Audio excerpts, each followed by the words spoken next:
good morning mga kalaro. Narito na naman tayo para maglaro tayo sa ating kusina ng ating pananghalian. Ito, mayroon tayong half kilo lang na baboy. Ayan, 400 isang kilo ngayon ng baboy dito sa Talipapa. Talipapa lang kasi, pero sa malaking palengke, mga ano yan, mga 370. Ito naman may tayong creme dory, gagawin natin fish steak. Ito ang baboy ay gagawin natin pork apritada. Ayan. Ito yung ating mga panggisa sa ating apritada. Bawang, sibuyas, makopa, at patatas. Dali lang, medyo mainit natin yung kawali ko.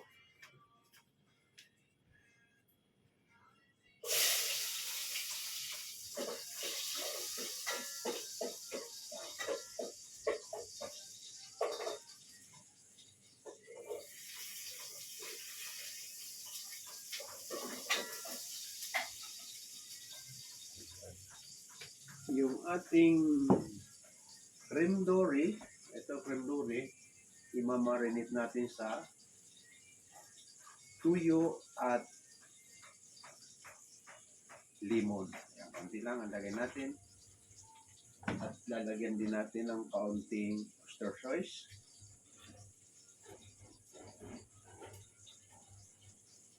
Manimay yung manamis-namis.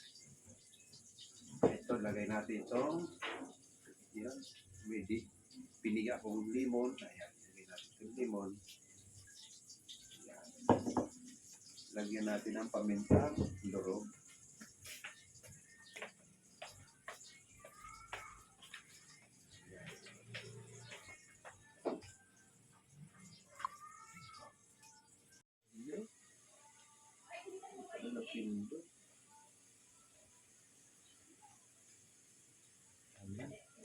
Yung ating pork ay ginisa ko na, nasa kalan na ngayon. Sinasangkot na natin sa bawang sibuyas, ginigisa na natin. Ayaw ko kasi nakatayo lagi doon sa kalan. Matagal magano. Mamaya na pang nakasalukuyan ang malapit ng mano at saka tayo pupunta sa kusina habang pinapaliwanag natin yung ating mga niluluto. Yung ating creme dory, sa akin ay tatlong klase lang ang gusto kong iluto rito. Kung hindi man breaded, fish steak, or paksiw sa suka na patuyo. Yan. Kaya, pinagpapalit-palit ko lang yung anong yan. Pero masarap ito kasi creme dory. Para sa akin, ha? Hindi natin lahat ng ibang iba-iba tayo sa panglasa ng yan sila. Ngayon sa isda, bihira tayong kumain ng mga patulad ng istim, sinigang, maliban lang pa mga sariwa na yan at saka yung magandang pansigang. Pag sa isda naman, ang gusto ko ay sinigang sa kalamansi. Patulad ng mga yellow pin, matambaka, asahasa. Gusto ko yung mga sinigang sa kalamansi.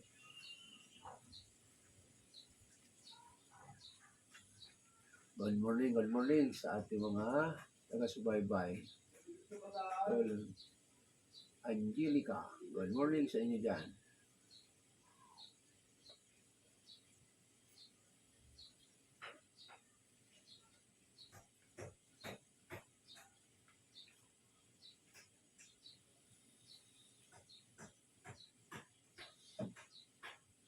Yung ating pork apritada,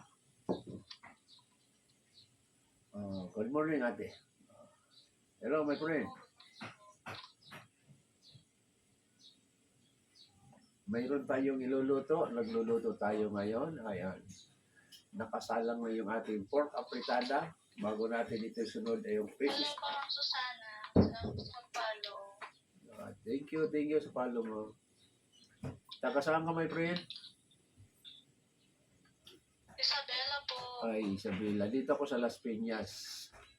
Ang province ko ay Bicol. Gawa ko pa yung video ni sinigang na kalamansi na isda. Okay. Okay, ang iluluto ko ngayon ay pork apritada at sinigang, pork apritada at fish steak. May nagre-request kasi sinigang, Wow, kaya sarap naman. okay, mamaya makikita mo mamaya. Hello po, Sir Bernard. Salamat Yung po sa nag-request ng follow. ating sinigang, Fallen Angel, Tap, tap, tap lang okay, po. baka mga Sabado na yan kasi bukas ang naka-schedule ko ay laing, at hindi ko alam kung chicken na may papartner ko. Mga Sabado siguro magsisigang tayo sa kalamansi. Bibili tayo sa sariwang isda.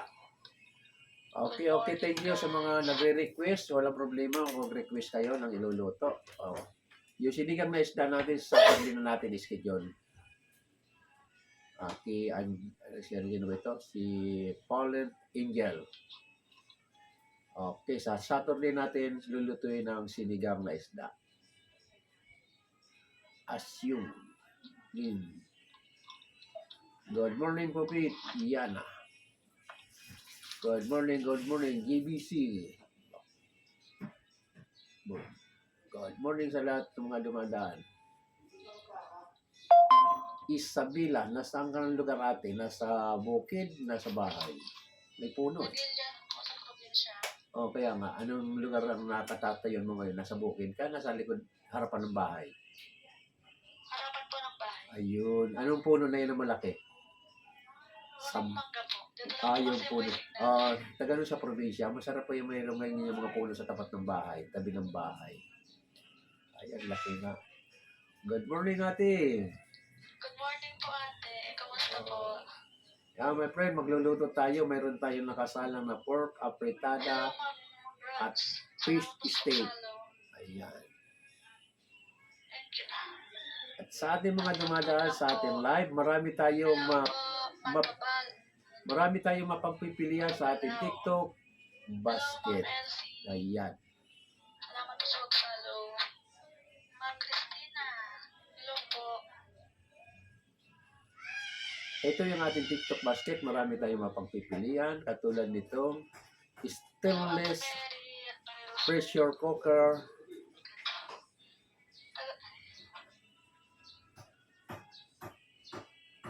Hello po, Ma'am Laila. Good morning po. Salamat po sa mag-follow.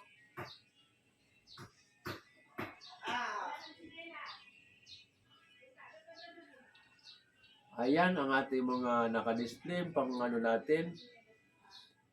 Ayan, ngayon mga kukulay na damit at mayroon tayong Hello, Sir Reggie. chopping dish double burner. Gusto nyo mainit lagi ang pagkain nyo, kung saan mo kayo mag-bonding, ayan, mayroon tayong lalagyan ng pagkain na mainit at may mga tool tayo na pwedeng gamitin. Yung ating pressure cooker ay stainless. Ayan, magandang klase ang ating pressure cooker. Kaya kung wala pa kayong pressure cooker, bumili na kayo. Nandito sa ating TikTok basket, mayroon tayong mapagpipilian. Ayan. Sandali lang, hahaluin ko lang yung ating niluluto.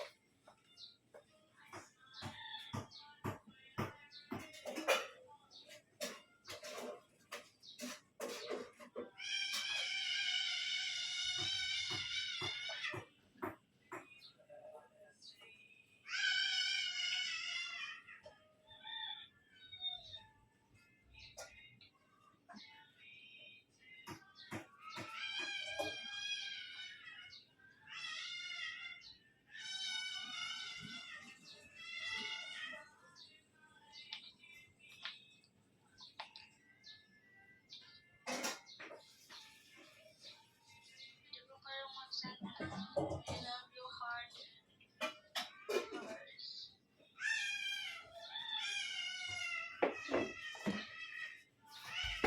Ayan, nakasalang na yung ating pork apretada. Ayan, hinalo ko lang at nilagyan ko konting sabaw para lumambot na yung ating baboy.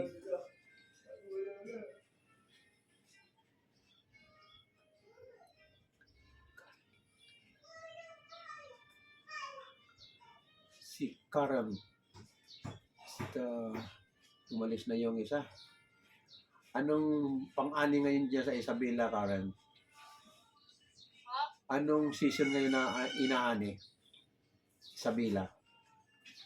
Ano po, mga kahoy, mais, Ayun, mais. palay. Panahon ng palay at mais ngayon. Karamihan po dito is mga palay. Palay sa ngayon.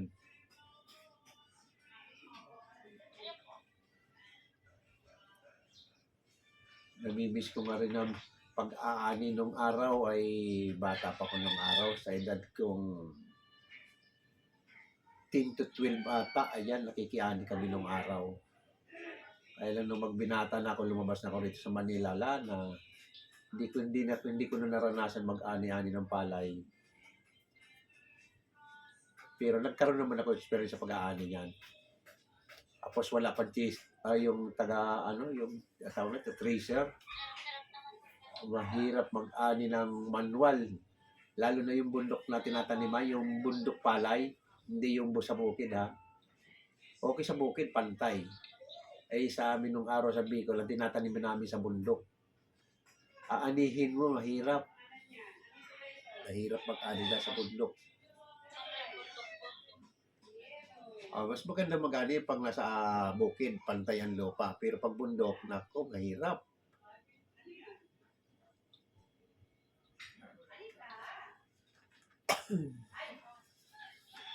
Ayon sa ating mga baguhan na hindi pa nakikita yung ating mga iluluto, yung ating pork apritada ay nakasalang na. Ayan, pinalalambot ko na. Itong fish stick natin ay saglit lang naman ito. 2 baliktaran lang ito. Kaya mamaya-maya na natin ito isalang. Yung ating pork apritada, ang lahok niya ay patatas at carrots at bell pepper. Lalagyan natin ng tomato sauce at tomato paste. May paminta, may pamintang laurel. Ayun ang ating pork apritada.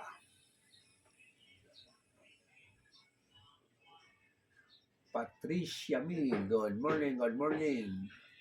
Prem, sige. Ani, good morning sa mga dumadaan sa akin live.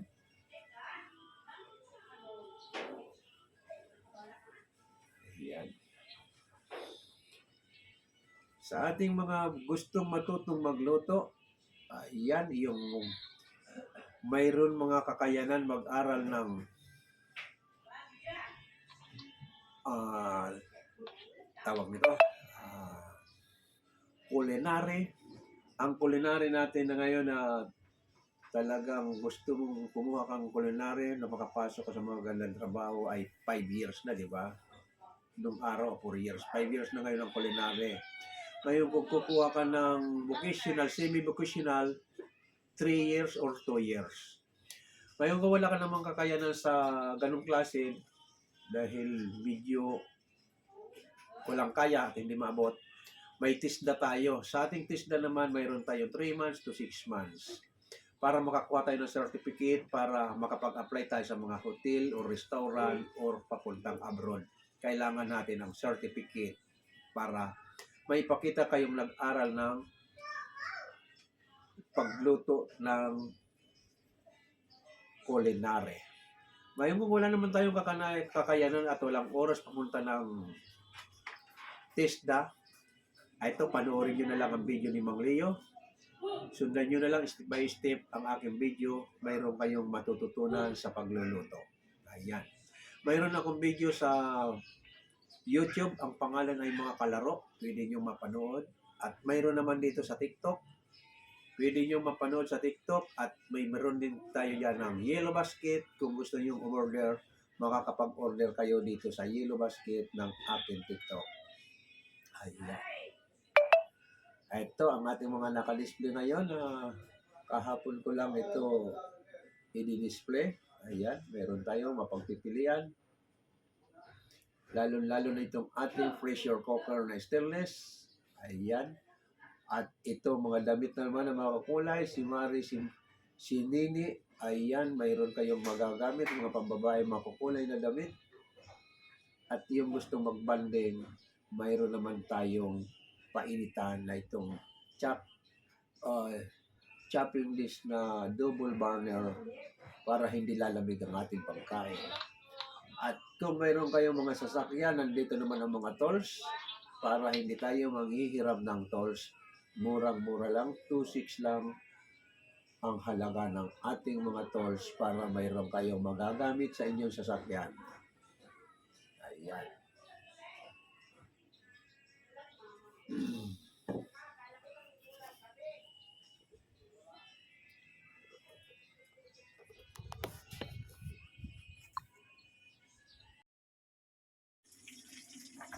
Ito na yung ating fish steak. Babalik na rin natin. Ayan.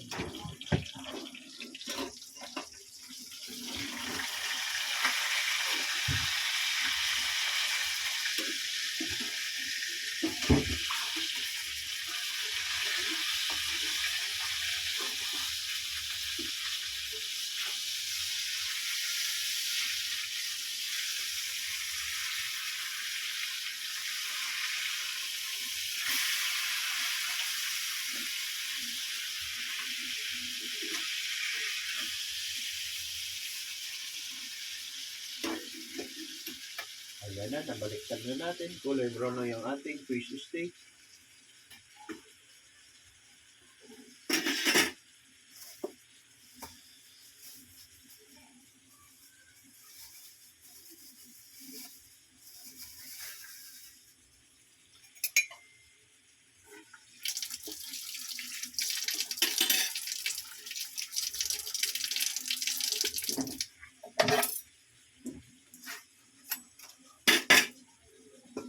Yung ating afritada, lalagyan na natin ng tomato sauce. At ito, half kilo lang, kaya nilagyan lang natin ng 115 grams lang na tomato sauce at may tomato paste ito, kaya malit lang.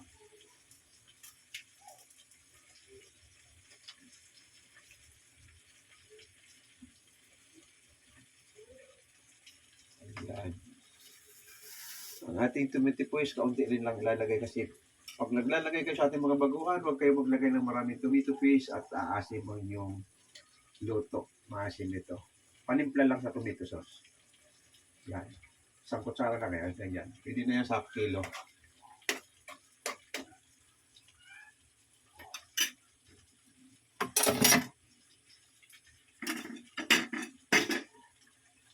Ang half kilo natin ng baboy, ang kakain lang nito, 5 to 6 person lang ito.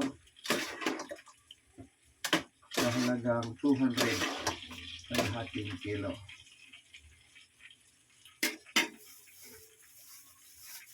Ayan, kung may available ka lang naman ng all-purpose cream, lagyan mo na rin ng kaunti para malinamnam ang iyong apritada. Yan, lagyan mo lang isang kutsara lang. Ayan.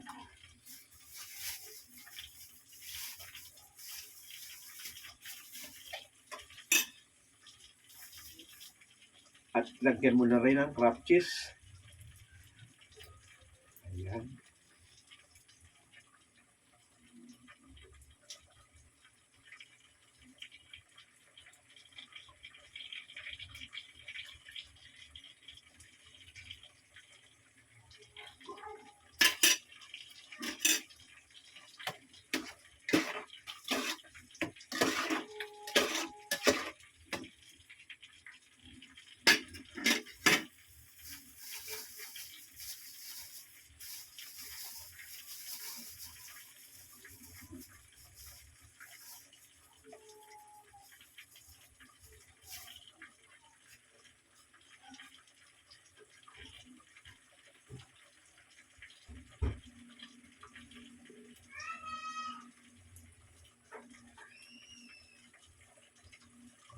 Ayan yung ating pinagmarinita ng ating fish steak. Lalagyan natin ng karampot lang na butter para malinamnam yung sauce. Lemon butter sauce.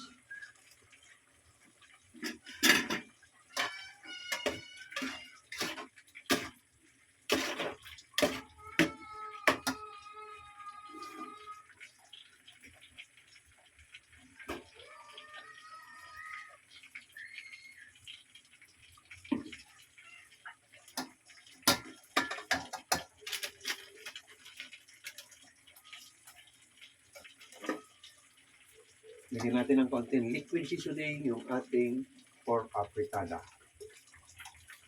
Ayan, konti lang.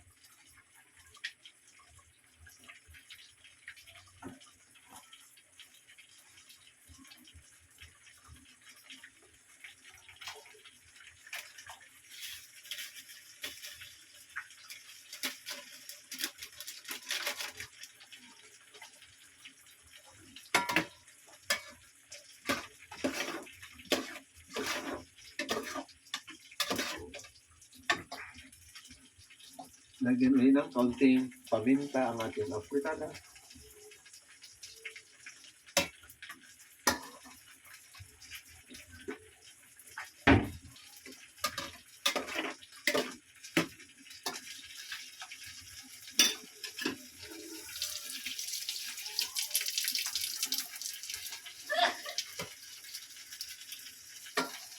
Itikman natin ang sauce.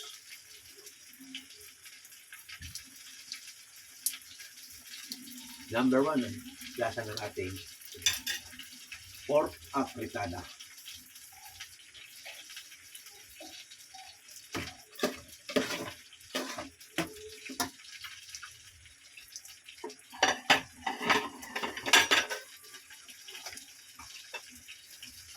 Ilagay natin yung makupa. Ayan.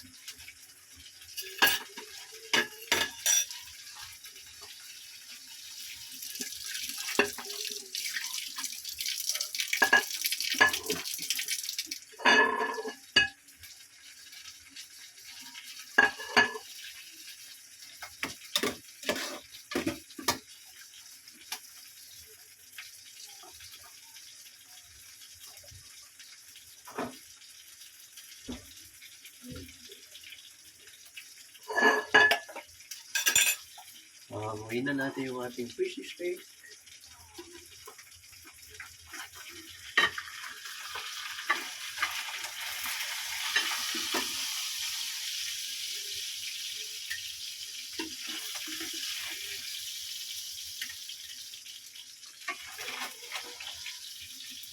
Ayan na yung ating fish steak. Iluluto natin yung sauce niya dito sa pinagprituhan. Ayan. Sa dito natin din fry yung natin fish steak. Doon din natin iluluto yung kanyang sauce. Ayan.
Ito na yung ating fish steak.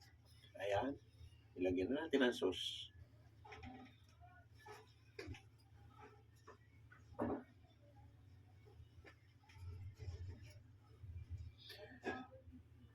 At ito naman natin yung pork afritada. Ayan. Ito yung pork afritada natin.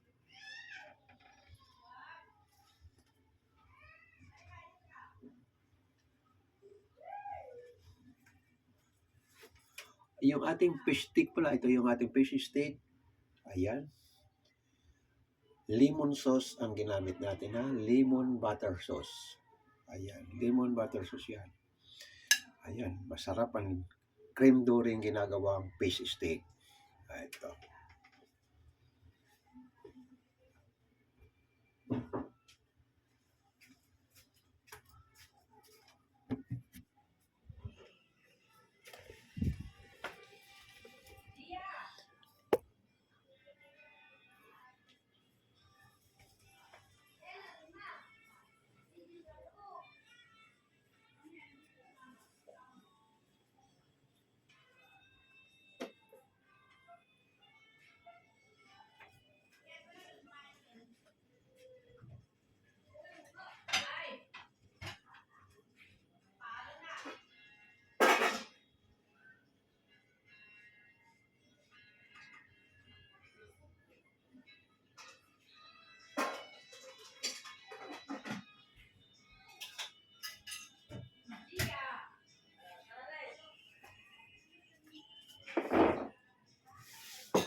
Ito na yung ating finished product ng ating fish steak.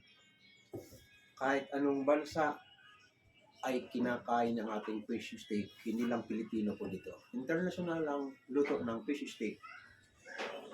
Ganun din itong apretada. Tinatawag natin ay may Filipino style. Pero ito, pangkalahatan din ito.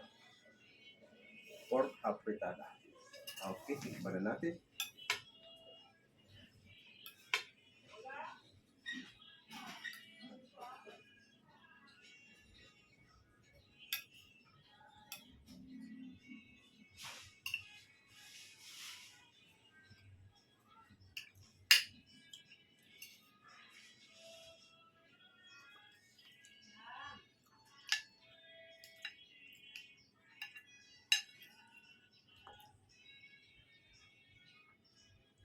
Match lang yung ating ulam kasi sauce lang yun, pwede mong ihalo rito.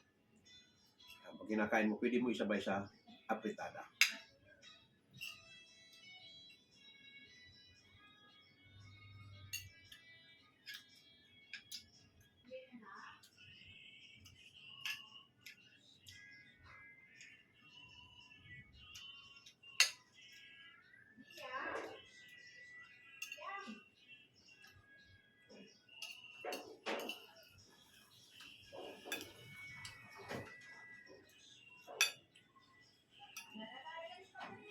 Ayos na ayos yung sauce ng ating apretada.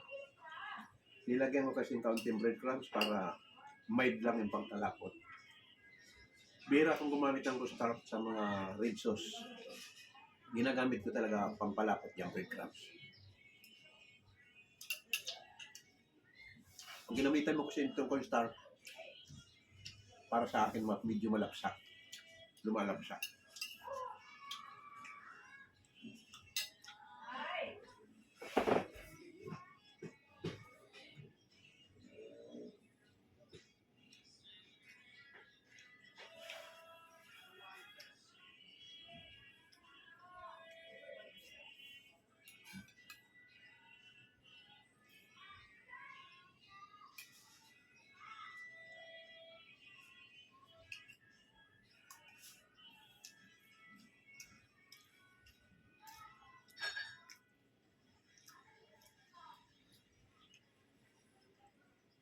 Okay, sa ating mga taga-subaybay dyan, ito na.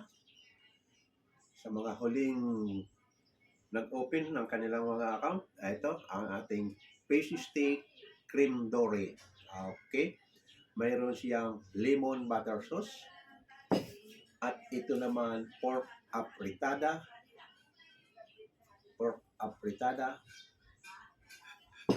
Kahit anong parte ng baboy, pwede mong gawin pork apretada. Okay. Maraming salamat sa ating taga-subaybay, lalong-lalo na sa ating mga baguhan na gustong maging kusinero. Sundan lang natin yung mga Leo step by step, mayroon na kayong matututunan. Okay, bye-bye. Bukas ulit tayo. Bye-bye.